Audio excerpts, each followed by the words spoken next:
Hello everyone, welcome back, and it's nice to see you again. Today we are going to read the comic strip Winker Watson. I have read one Winker Watson comic strip on my YouTube channel before. If you want to watch that, you can click this link up here. But they are not in an order, so you can watch them in any order. That is fine. So I'm going to read this comic strip and explain some of the key words and vocabulary in here. Just a reminder that using YouTube, you can slow down this video or speed it up if I'm talking too slowly or if I'm talking too fast. And that's a really useful feature to help make sure that you can understand everything that you're watching. Okay, so here we can see lots of students sitting outside on chairs studying. And here on the right side, we can see two teachers relaxing on deck chairs. These kinds of chairs are called deck chairs, the ones that are made of wood, usually, and you can fold them together, fold them out, and they have fabric that you can lie on. So let's read the introduction to this comic strip. It is a glorious summer's day, and some of the residents of Great Hours School are basking in the sunshine and enjoying a nice cold bottle of pop. Champion Wangler, Winker Watson, and his third form classmates, however, are being forced to study for a test on American history. So it's a glorious summer's day, a beautiful sunny day. Anytime you have beautiful weather, it's sunny, maybe it's hot, and the skies are blue, then you can say it's glorious, wonderful, or beautiful. And we can see some of the residents of Great Hours School are basking in the sunshine. So the italics that some is written in, so when the letters are like that, at an angle, we call that italics. That emphasizes the some. That tells us that when we read it, we should emphasize it. And some of the residents of Great Hours School are basking in the sunshine. To bask in the sunshine is how we say to enjoy the sunshine, to relax and lie down in the sun. We often use this word to describe animals lying out in the sun, particularly for lizards and snakes. These sorts of animals, we often use this phrase. They're basking in the sun and enjoying a nice cold bottle of pop. So here you can see a bottle of pop, and pop is the same as a fizzy drink. In American English, they use the word soda for fizzy drinks. In the UK, we say fizzy drink, or also pop. Pop is a slightly more slang word, and I think it's a bit more common in the north of England. I've never said pop myself, but it's something that sometimes people use to describe a fizzy drink, like Coca-Cola or lemonade, Sprite, etc. Champion Wangler, Winker Watson. Champion Wangler. So a wangler is someone who is able to get out of situations. If they're put in a situation they don't want to be in, they're very good at maybe lying or saying something so they don't have to do the thing. So he wangles himself out of situations. In the context of this comic strip, wangler is also used to mean someone who plays tricks on other people. So he plays a lot of tricks on people, he plays games on people, so he is a wangler. He gets out of situations he doesn't want to be in, and he plays tricks on people. His third form classmates means year 9. In the UK, the third year of secondary school is year 9. A long time ago, or in the past, people used to say third form or third year. Now, that's not common. I haven't really heard that very often. And normally people will say year 9. And the school systems are always confusing because they vary between every country. In America, I believe that year 9 is the same as grade 8. So the grades in America are one behind the years in the UK. So year 9. So his year 9 classmates are being forced to study for a test on American history. So they're not able to enjoy the sunshine. They have to study. It's not fair. Being made to work while the teachers lounge around. So it's not fair means it's not right. It's not okay. And this boy says that we're being made to work. We're being forced to work. We don't have a choice. We're being made to work while the teachers lounge around. Lounge around is probably a new word, but just looking at the picture, maybe you can tell what lounge around is. So a lounge is the same as a living room. It's the place where we have a sofa, maybe some chairs, a TV. It's a place where we can relax. And to lounge around means to relax, to sit down, to lie down, to be lazy, to not do anything and to not do any work. So you can see these teachers are lounging around. They are relaxing in the sun. The most awful part is Winker isn't doing a thing about it. So you can see these three boys are looking at Winker. Here is Winker Watson. And they're saying, why is Winker not doing anything about this situation? Normally, Winker would not accept working, and normally he would do something about this. But look at him. He's sitting there happily. And this man, who is one of the teachers, is called Mr. Creep. And Mr. Creep says, "Is there a boy missing?" And here's the headmaster. He says, "As long as we can see Watson, we've nothing to worry about. He's the danger man." So he is wondering if a boy is not there. And the headmaster says, "Look, it's okay. If we can see Watson and they can see Watson here, then they don't need to worry because Watson is the one that causes a lot of problems. So as long as we can see Watson, it's okay." "I suppose you're right, headmaster, sir." "Relax, Creep. This is the life, eh?" So he agrees, and the headmaster tells him to relax. Creep is his name, so relax, Creep. This is the life, eh? And that's a kind of an expression that we use in English when you are enjoying your life a lot, especially when you're on holiday and you're doing something really, really relaxing. You might say, this is the life. This is the way that we should live. This is the way we should live every day. This is the life. But all is not what it seems. And this means everything that everyone thinks is not the same as how it is. Because look, this is not Winker Watson. It's a mask of Winker Watson. It's somebody wearing a mask of Winker Watson. So the situation is not how it seems. So we can say, but all is not what it seems. And you can see, eek. We can see a jet of water coming from the bottom left of the frame, coming up and hitting the teachers right in their faces.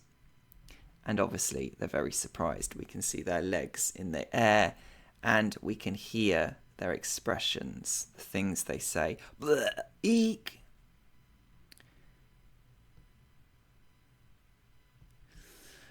"I'm soaked. Someone's got a hose in the bushes." So here, Mr. Creep says he's soaked. Soaked means incredibly wet. He is incredibly wet. You can see that water is dripping blip, blip, blip, blip from him. So he's very, very wet. And the headmaster says, "Someone's got a hose." A hose is this thing that we can have in a garden that has a long, long, long pipe. And the pipe is normally made of rubber. Rubber, like I don't have something made of rubber. This is plastic, but it looks a little bit like rubber. Or here, this is rubber. Okay, it's a kind of rubber material. So the hose is usually made of rubber or maybe plastic, and you use it in the garden to water the plants. So you can pull it out and you can take it around the garden to water the plants. Now here he says someone has got a hose in the bushes. So there is someone in the bush. He believes there is someone in the bushes. And the bushes we can see here, this is a bush. This is a bush. Here we can see someone run around the corner, and you can see the tap and the hose connected to the tap, which runs across the ground, loops around, and it's attached or sitting on this little piece of wood here, and then the jet of water is coming out here. The headmaster runs around and says, "There he goes!" And Mr. Creep says, "After him!" After him is a way to say run after him. After him, run after him, follow him.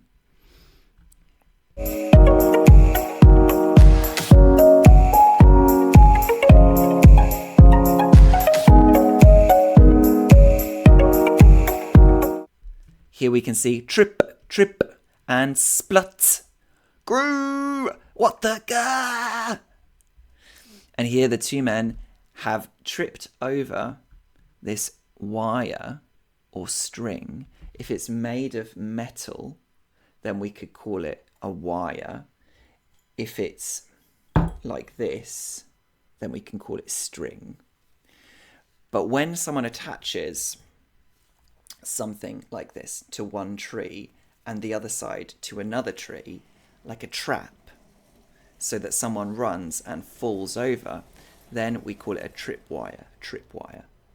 If it's made of string or if it's made of wire, you can call it a tripwire. So it's made to trip people over, because when we trip is when we fall. When we hit our foot against something and we fall, we trip. So they've tripped over the tripwire and they've fallen into some thick black liquid. Some thick black liquid. And let's zoom in a little bit. What on earth? It's all sticky and I do believe it's tar, headmaster, sir. So here they are, sitting in the big puddle of tar. You can see a really big puddle of tar. They are sitting in it and they are absolutely covered in tar from head to their toes, from head to toe. And sticky. Sticky is the consistency of this material. Tar is very sticky.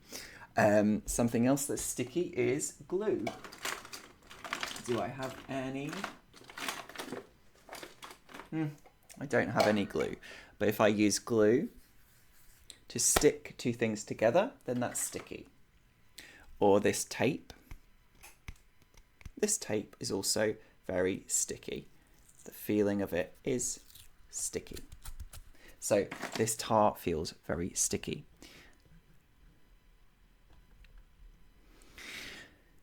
Tar! Here you can hear the headmaster screaming, "Tar! You're very welcome, old chap." And here is Winker Watson. He's holding a pair of scissors in his hand and we can see snip, snip. Snip is onomatopoeia. It's a bit like the word trip. It sounds a little bit like what happens. So snip is the sound when you cut something. Snip. So here he snips this rope or this string. And what's connected to the rope? What's connected to the string?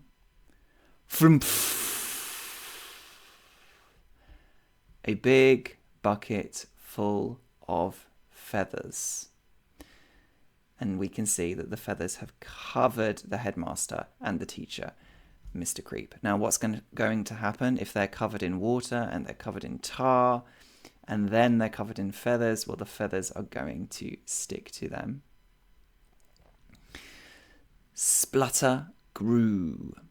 Now, splutter is a sound that you would make, or the thing that you would do if you had feathers in your mouth. You would be spluttering, trying to get the feathers out of your mouth. It's a bit like spitting. Spluttering is like when you're trying to say some words, but you can't get the words out of your mouth. This kind of thing that you do with your mouth. So here he says splutter because he's trying to get the feathers out of his mouth. And this man says groo. Now, I don't know what groo is supposed to be honest. It's a bit of a strange sound. Groo, groo. I'm not really sure. If you know, you can write down in the comments and let me know what he means by that. Who on earth did this? Watson was in his chair the whole time. I've just realised something. He's worn exactly the same expression all afternoon. That's not Watson. So here, I think this is this the headmaster? Who on earth did this? Who on earth is a way to express surprise. You can say what on earth or who on earth. So who on earth did this means who put the tar on us and who put the feathers on us. And I really don't know. I really don't know who it could be. Who on earth did it? Watson was in his chair the whole time. So here you can still see Watson sitting there. I've just realised something. He's worn exactly the same expression all afternoon. That's not Watson. So here, I think this is Creep. Mr. Creep, he realises that Watson has worn the same expression. So to wear an expression is a way to say that you make an expression. So I could wear a happy expression. I could wear a sad expression. I could wear a surprised expression. So in this case, we're saying that he has made that same expression all day. Because if we look back, we can see here the same expression. And here, almost the same expression. Here, the same expression. So the expression that Winker was wearing hasn't changed. And here, maybe the principal, maybe Mr. Creep, I'm not sure. Off with that mask! And he grabs Winker Watson's cheek really hard. And he says, So, off with that mask! Because he realises that it is Winker Watson and he's not wearing a mask. Sorry, Watson! That's all right, sir. Sorry to see what someone's done to you, but may I say how much I'm enjoying this American history? So here the headmaster and Mr. Creep apologise to Watson. They say, sorry, Watson. And Watson says, it's okay. Don't worry. I'm very sorry to see what's happened to you. Someone's put water on you, tar on you, and then feathers. I'm really sorry to see that. But may I say as a way to politely add something to a conversation, may I say, is it okay if I say this? May I say how much I'm enjoying this American history? And he's pointing at his book, but look at the book. It's not about American history. The chapter is titled Tar and Feathers. So I think this is the book from which he got his idea. And there are some of the other kids laughing behind him. Okay, so my first question for you is, how did Watson cause the headmaster and Mr. Creep to fall over? What did he do, or what did he use to make them fall over? So, of course, you can pause the video now and give your response, and then after, I will let you know my response. Okay, so a suggested answer for you is that Winker Watson used a trip wire. He attached a trip wire to the tree and to this other plant, which made the headmaster and Mr. Creep fall over. My second question for you.